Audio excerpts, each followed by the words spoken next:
2000 உதயமாகின்ற காலத்தில் ஒரு ஊசியை இன்னொரு நபருக்கு போடுகின்ற நேரத்தில் நோய் தொற்றும் என்று கருதக்கூடிய நிலையில் இந்தியாவிலும் ஒரே தட்டில் பல பேர் சாப்பிடக்கூடிய அமைப்பை இன்றும் இஸ்லாம் மதத்தில் கடைபிடிப்பது ஏன்? இரண்டாவது ஐயாவுடைய கேள்வி முக்கியமான கேள்வி. ஒருத்தருக்கு போடப்படக்கூடிய அந்த இன்ஜெக்ஷன் ஊசி சிரிஞ்சு அத இன்னொருத்தருக்கு போடுறதுனால நோய்கள் தொற்றும் என்று இன்றைக்கு மருத்துவத்தில் கண்டுபிடிச்சு சொல்றாங்க. அப்படிப்பட்ட கட்டத்தில் இந்த தட்டுல ஒன்னா உட்கார்ந்து எல்லாரும் 5 பேர் 6 பேர் சாப்பிடுறாங்களே, அது எந்த வகையில சரி அப்படின்னு ஐயா கேட்கிறாங்க. இது ஒரு நல்ல கேள்வி. அந்த கேள்விக்கு 2 விதமாக நம்ம விடை சொல்லலாம். என்ன சொல்லலாம்னா, இந்த எய்ட்ஸுக்கு விளம்பரம் பண்றாங்கல்ல கவர்மெண்ட்ல, அந்த விளம்பரங்களுக்கு நீ ஒன்னும் இப்ப படிச்சீங்கன்னா தெரியும். எய்ட்ஸ் நோயாளியோடு உட்கார்ந்து இருப்பதால் எய்ட்ஸ் தொற்றாது, அவரோட தோல்ல கைய போடுறதுனால என்ன செய்யாது, எய்ட்ஸ் தொற்றாது, அவரோட சேர்ந்து சாப்பிடுவதால் எய்ட்ஸ் தொற்றாது. எதுல தொற்றும் என்று கேட்டால், எய்ட்ஸ் நோயாளிக்கு போட்ட ஊசியே உனக்கு போட்டா தொற்றும், எய்ட்ஸ் நோயாளியோட குடும்ப வாழ்க்கையில் ஈடுபட்டீங்கன்னா தொற்றும், எய்ட்ஸ் நோயாளியை முத்தமிட்டால் தொற்றும். இந்த 3 தவிர 4வது வழியில தொற்றாது. 4வது ஒரு வழி இருக்குன்னா, எய்ட்ஸ் நோயாளி உடம்புல இருந்து எடுக்கப்பட்ட ரத்தத்தை என் உடம்புல செலுத்தினால் தொற்றும். இந்த 4 தவிர எதுவும் தொற்றாது என்று எய்ட்ஸே தொற்றாதான் சயின்ஸ் சொல்லுது. அப்ப ஒரு நோயாளியோட உட்கார்ந்து ஒரு தட்டுல சாப்பிட்டா எப்படி நோய் தொற்றும்? எய்ட்ஸே தொற்றாதுங்கிறான. இரண்டாவது, இந்த ஒரு தட்டுல இருந்து சாப்பிடுறாங்கிறீங்கல்ல, இத இஸ்லாம் பெரிய கட்டளையா ஒன்னும் போடல. நீங்க உங்களுக்கு விருப்பம் இல்லாட்டி தனி தட்டுல சாப்பிட்டு கொண்டு முஸ்லீமா இருக்கலாம். முஸ்லீம்னா இப்படித்தான் சாப்பிடணும்னு உங்களை கம்பல் பண்ணல. இஸ்லாத்தினுடைய தனிச்சிறப்பே அதான். சேர்ந்து சாப்பிடுறீங்களா?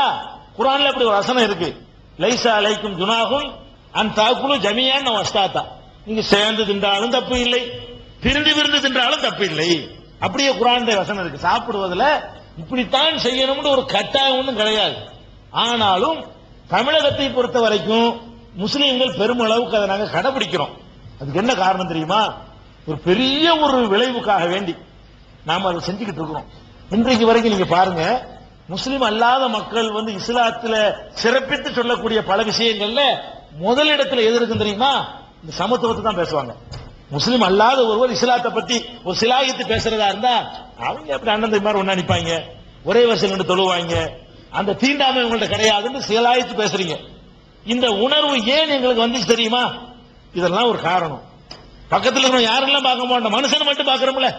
அந்த சோத்திலேயே உண்ணா உட்கார்ந்த ஆளுக்கு அவன் கை வச்சதை நான் சாப்பிட்டு பழகணும் என்று சொன்னா, அவன் என் பக்கத்தில் நிற்கும் போது அவனை நான் எந்த ஜாதி நினைச்சு பார்ப்பேனா?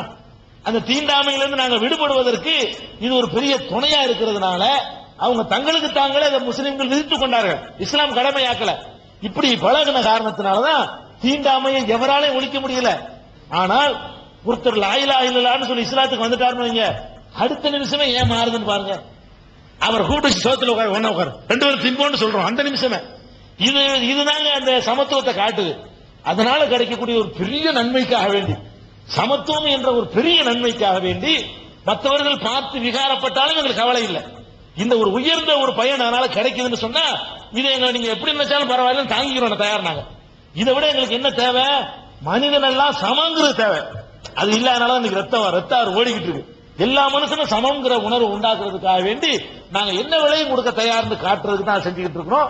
ஆனால் ஒருவர் முஸ்லீமா இருந்து இதுல எனக்கு உடன்பாடு இல்லைன்னு அவர் சொல்லி அவர் தனித்தட்டில் சாப்பிட்டாரேயானால் அவர் மீது இஸ்லாம் குற்றம் சுமத்தாது. அதை நீ ஞாபகத்தில் வச்சுக்கணும்.